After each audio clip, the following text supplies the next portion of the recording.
മാം എനിക്ക് 28 ഇയേഴ്സ് ആയിട്ടുണ്ട്. അപ്പോൾ റീസെൻ്റ് ആയിട്ട് എനിക്ക് മാരേജ് പ്ലാൻ ചെയ്തിട്ടുണ്ട്. അപ്പോൾ അതിന് മുന്നേ ആയിട്ട് ഞാനും എൻ്റെ പാർട്ട്ണറും എന്തെങ്കിലും ഹെൽത്ത് ചെക്കപ്പുകളൊക്കെ ചെയ്യേണ്ടതായിട്ടുണ്ട്.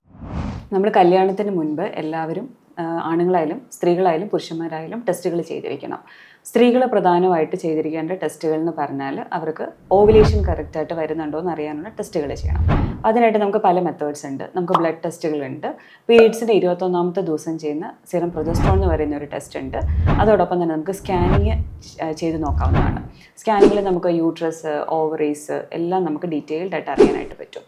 അപ്പോൾ എന്തെങ്കിലും യൂട്രസിൽ എന്തെങ്കിലും മുഴകളൊക്കെ ഉണ്ടെന്നുണ്ടെങ്കിൽ നമുക്ക് നേരത്തെ അറിയുവാണെങ്കിൽ നമുക്കത് പ്രഗ്നൻസിക്കൊക്കെ നോക്കുന്നവർക്ക് അത് വളരെ യൂസ്ഫുൾ ആയിരിക്കും. അതോടൊപ്പം തന്നെ ഇപ്പോൾ എല്ലാവർക്കും ഉള്ളൊരു പ്രശ്നമാണ് പോളിസിസ്റ്റിക് ഓവറി എന്ന് പറയുന്ന ഒരു പ്രശ്നം. അപ്പോൾ ഈ പോളിസിസ്റ്റിക് ഓവറി നമുക്ക് സ്കാനിങ്ങിൽ അറിയാനായിട്ട് സാധിക്കും. അപ്പം അങ്ങനെ എന്തെങ്കിലും പ്രശ്നങ്ങൾ നമുക്ക് ഉണ്ടെന്നുണ്ടെങ്കിൽ നമുക്ക് കല്യാണത്തിന് മുമ്പ് അത് അറിയുകയാണെന്നുണ്ടെങ്കിൽ നമുക്ക് അതിനായിട്ടുള്ള കറക്റ്റ് ആയിട്ടുള്ള ട്രീറ്റ്മെൻറ്റ് നമുക്ക് എടുക്കാനായിട്ട് പറ്റും.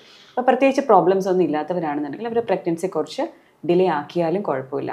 എന്നാൽ എന്തെങ്കിലും പ്രോബ്ലംസ് ഉണ്ട്, പോളിസിസ്റ്റിക് ഓവറി, എൻഡോമെട്രിയോസിസ് അല്ലെങ്കിൽ ഫൈബ്രോയിഡ് അങ്ങനെയുള്ള പ്രശ്നങ്ങൾ ഉണ്ടെന്നുണ്ടെങ്കിൽ ചിലപ്പം അവർക്ക് പെട്ടെന്ന് പ്രഗ്നൻസി ആയിട്ടില്ല എന്നുണ്ടെങ്കിൽ പ്രഗ്നൻസി ആകാനായിട്ടുള്ള മെഡിസിൻസ് കാര്യങ്ങളൊക്കെ എടുക്കുന്നത് നല്ലതായിരിക്കും. അപ്പോൾ അതോടൊപ്പം തന്നെ വേറെ കുറച്ച് ബ്ലഡ് ടെസ്റ്റുകൾ നമുക്ക് നോക്കാൻ പറ്റും. ഹോർമോണൽ പ്രശ്നങ്ങൾ ഉണ്ടോ എന്ന് അറിയാനായിട്ട് തൈറോയ്ഡ് നോക്കാൻ പറ്റും, പ്രൊലാക്റ്റിൻ, ഇങ്ങനെയുള്ള കുറച്ച് ടെസ്റ്റുകളും കൂടെ നമ്മൾ ചെയ്തിരിക്കുന്നത് നല്ലതായിരിക്കും.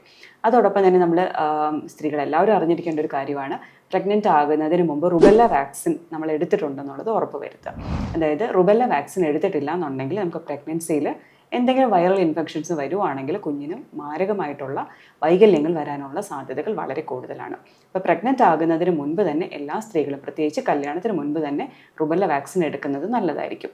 അതുപോലെ തന്നെ പുരുഷന്മാരെ സംബന്ധിച്ചിടത്തോളം അവരുടെ ബീജപരിശോധന അല്ലെങ്കിൽ സെമൻ അനാലിസിസ് എന്ന് പറയുന്ന ഒരു ടെസ്റ്റ് മാത്രം മതിയാവും.